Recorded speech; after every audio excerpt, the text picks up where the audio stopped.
Olá pessoal, tudo bem? Nós estamos na nossa série sobre aconselhamento e o tema hoje é como evitar a culpa. Como é que eu e você podemos evitar a culpa? Nós já demos uma breve introdução no primeiro vídeo, falando um pouquinho sobre uma definição do que é a culpa. Colocamos também um pouquinho o que a Bíblia fala acerca da culpa. Colocamos também num outro vídeo, o terceiro vídeo, os vários tipos de culpa que existem. E por último, nosso último vídeo, nós falamos sobre os efeitos da culpa. E no quinto vídeo nós falamos sobre o aconselhamento e a pessoa culpada. Nós demos falamos um pouquinho sobre isso, como é que nós podemos ajudar as pessoas que estão sofrendo com essa problemática chamada culpa. E agora nós vamos falar como evitar a culpa, ok? Tem uma filosofia de vida que diz o seguinte: deixe que a sua consciência seja o seu guia, né? E essa filosofia de vida, que é equivocada, é muito citada, mas ela também não é nem um pouco sensata. Como nós vimos, né, em vídeos anteriores, os conceitos individuais ou subjetivos de moralidade diferem de uma pessoa para outra, em parte por causa dessa tremenda influência que a instrução moral na infância e as expectativas paternas têm sobre a vida das pessoas, principalmente com relação aos conceitos de certo e errado que o indivíduo adota na sua vida adulta. Ou seja, a prevenção dos sentimentos de culpa perniciosos, destrutivos, autocondenatórios, e se livrar disso começa, portanto, sempre com os pais. Então, a primeira maneira de evitar a culpa, né? Como que nós podemos evitar a culpa? É ajudando os pais a ensinar os valores corretos. Primeira maneira de evitar a culpa é ajudando os pais a ensinar os valores corretos aos seus filhos. Ou seja, as crianças e depois os adultos aprendem tanto com aquilo que ouvem, quanto com a atmosfera em que a instrução, né, o ensinamento ocorre, o seu ambiente, o seu lar. Se os pais ou outros mestres são severos demais, exigentes demais, estão sempre reprovando tudo e não perdoam seus filhos, as crianças acabam se sentindo sempre fracassadas. Isso contribui muito para incutir sentimentos de culpa que vão perpetuar por toda a vida das pessoas. São sentimentos de culpas duradouros. Se os pais tiverem algum conhecimento a respeito do desenvolvimento da consciência, conforme, né, nós já falamos em vídeos anteriores, isso poderá ajudá-los, ou seja, ajudar os pais a evitar esse surgimento desse sentimento de culpa nocivo e vai estimular também a desenvolver uma consciência sadia na vida dos seus filhos. Ou seja, nós estamos falando que existe consciência sadia, existe uma consciência também que é doentia, que claro não tem nada a ver com Deus, é quando essa culpa exagerada acaba tomando conta do ser da criança e gerando nela anomalias terríveis, comportamentos anormais. Os pais também precisam aprender a inspirar seus filhos em seu compromisso com a palavra de Deus. E para isso os pais precisam ter um compromisso com a palavra de Deus, com os valores do reino de Deus. E também precisam discipliná-los de uma forma que não mostra apenas a falha dos seus filhos, mas também inclui o amor, o incentivo, a graça e o perdão. Então, nós vamos falar um pouquinho mais sobre esses sentimentos de culpa, né? Como é que eles estão relacionados intimamente com a autoestima, um pouquinho mais para frente nos próximos vídeos que vamos estar tratando, ok?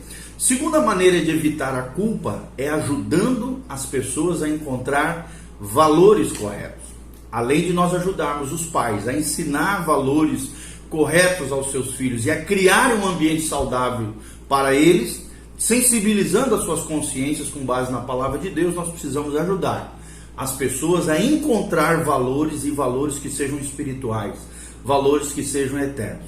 Num comentário, perspicaz sobre a vida moderna, certo escritor afirmou que muitas pessoas rejeitam ou ignoram os valores tradicionais, mas têm dificuldades em encontrar outros valores para substituí-los. Olha o que diz esse autor: estamos rodeados de sistemas de valores divergentes e muitas vezes mutáveis, mutantes, que competem entre si pela nossa adesão, escreveu esse autor cristão. Portanto, a confusão ou a incerteza sobre a questão dos valores é muito comum e isso tende a aumentar os conflitos interpessoais e a insegurança individual. Por isso que nós vemos tantas pessoas perdidas hoje, né, como se as suas vidas estivessem sobre uma gelatina moral, em vez de terem uma vida bem fundamentada, bem alicerçada através do valor eterno, dos valores eternos morais contidos na palavra de Deus. A sociedade, então,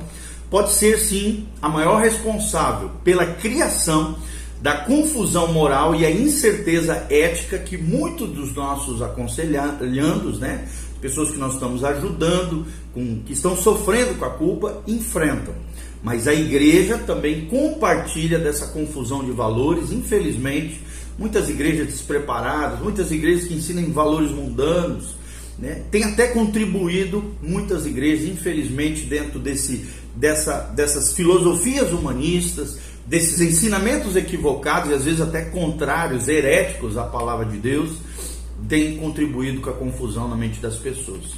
Alguns grupos, por exemplo, religiosos autoritários, podem tentar, e provavelmente em vão, impor novamente as antigas convicções éticas que funcionaram no passado. Muitas vezes isso leva a pessoa à condenação dos que não se ajustam e intensifica a culpa em pessoas que não seguem esses padrões impostos por essas religiosidades autoritárias. O que parece mais construtivo na vida, na sua vida, na minha vida, na nossa vida, é permitir que as pessoas expressem a sua confusão quando estamos conversando com ela, mas procurem, com a ajuda de conselheiros fiéis, de terapeutas cristãos, de pastores, de obreiros, missionários, conselheiros sensíveis e outros líderes cristãos, que eles possam adquirir valores éticos que sejam relevantes para as suas vidas, que sejam provenientes, ou seja, oriundos da palavra de Deus, da Bíblia, e coerentes com os seus ensinamentos. Ou seja, se fala, mas também se vive o seu exemplo, o exemplo cristão de coerência que nós precisamos ter, ok?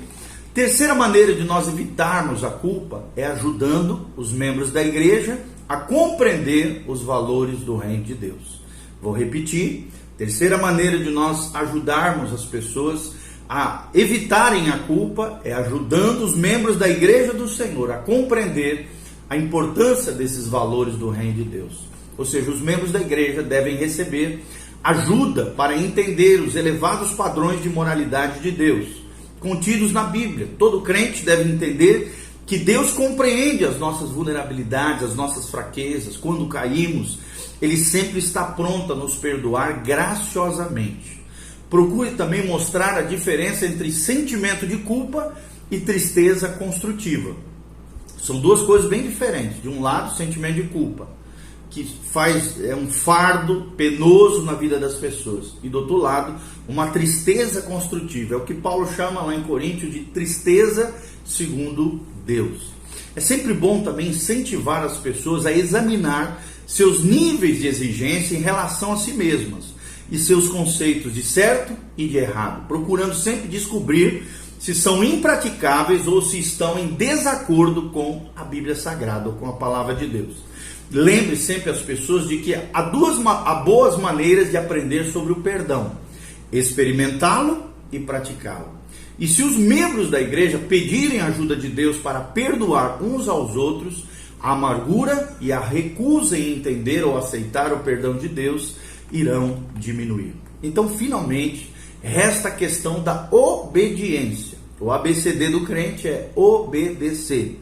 Quando procuramos obedecer a lei de Deus, entendemos as exigências também da sociedade e fazemos a vontade de Deus, diminuímos a probabilidade de ocorrência de uma culpa objetiva. Culpa objetiva, lembrando sempre, que é uma culpa real, uma culpa verdadeira e não somente um sentimento de culpa nebuloso, sem base, sem sustentação. Por sua vez, isso evita o surgimento de muitos sentimentos dessa culpa subjetiva quando nós obedecemos a lei de Deus, entendemos as exigências da sociedade e fazemos a vontade de Deus. E essas três coisas são muito importantes. Então, nem todos os sentimentos de culpa são ruins em si. Como eu falei, existe a tristeza construtiva, que é positiva. E nem todos os sentimentos, e algumas vezes esses sentimentos nos levam a confessar o pecado, agir de um modo mais construtivo, mas é claro que esses sentimentos são nocivos quando perduram na vida da pessoa sob a forma de influências paralisantes.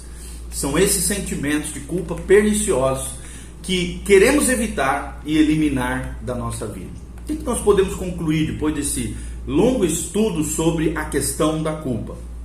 Primeiro, queridos, Jesus não afrouxou seus padrões éticos e morais quando falou com a mulher apanhada em adultério. Os padrões de Deus são perfeitos e Ele nunca faz vista grossa para o pecado, nem se contenta com a imperfeição. Jesus disse à mulher para ela não pecar mais, e esperamos que o seu estilo de vida tenha mudado radicalmente. É pouco provável que ela tenha alcançado a perfeição, até porque nenhum de nós também alcança. Apesar disso, dessas coisas, somos aceitos por Deus. Recebemos o perdão incondicional de Deus. Quando confessamos os nossos pecados, temos a garantia de que um dia alcançaremos os padrões divinos por causa daquilo que Cristo fez por nós e aquilo que Cristo está fazendo através do seu doce Espírito. Ou seja, em certas situações, a maioria dos problemas que nós discutimos nesses vídeos envolverão pessoas que têm culpa. E isso pode ser resolvido à luz da palavra de Deus. Então, precisamos ajudar as pessoas a expressar essa culpa, mas ao final ajudá-las a solucionar esse problema, tanto mental como psicológico, mas principalmente moral e espiritual, com o perdão de Deus, com a graça de Deus sobre as suas vidas. Por causa do perdão de Deus, podemos ser perdoados, ter a nossa culpa removida e encontrar o meio de lidar com os nossos sentimentos de culpa. Lembre-se o que diz a Bíblia Sagrada no Salmo 32, que eu li várias vezes nesse vídeo. A Bíblia diz: confessei-te o meu pecado, no Salmo 32:5, e a minha iniquidade não mais ocultei. Disse eu ao Senhor: confessarei ao Senhor as minhas transgressões, e tu perdoastes a iniquidade do meu pecado. Sendo assim, todo homem piedoso te fará súplicas, orações, clamores em tempo de poder encontrar-te. E com efeito, quando transbordarem as muitas águas, estas não o atingirão. A Bíblia diz aqui no Salmo, versículo 7, 32, tu és o meu esconderijo, tu me preservas na tribulação, tu me cercas de alegres cantos de livramento. Alegrai-vos, no final ele diz, alegrai-vos no Senhor, regozijai-vos, ó justos, e exultai vós todos que sois retos de coração. Que Deus derrame graça sobre a tua vida, que a paz de Deus invada o seu coração, que toda a culpa saia do nome de Jesus e você recomece uma nova dispensação, um novo tempo, uma nova história com Deus. É o que nós profetizamos e declaramos essa palavra de bênção sobre a tua vida, em nome de Jesus. E olha o que diz no começo do Salmo 32, bem-aventurado aquele cuja iniquidade é perdoada e cujo pecado é coberto. Coberto, é claro, nós entendemos no Novo Testamento, que é coberto com o sangue de Jesus. Se confessarmos os nossos pecados, Ele é fiel e justo para nos perdoar de toda iniquidade e nos purificar de toda injustiça. Jesus tem perdão disponível para você. Jesus pode arrancar essa culpa do seu coração e te transformar num ajudador de pessoas que estão sofrendo com isso. Que a graça e a paz de Jesus venha sobre você, sobre a tua casa, sobre a tua família. Dê um joinha aí, siga o nosso canal, faça seus comentários e que a bênção do Senhor venha sobre você. Que você seja um bem-aventurado na presença de Deus, desse Deus maravilhoso, que é perdoador, amoroso, bondoso e gracioso com aqueles que buscam a sua face. Amém e amém. Um beijo, Deus abençoe, a graça e a paz de Jesus.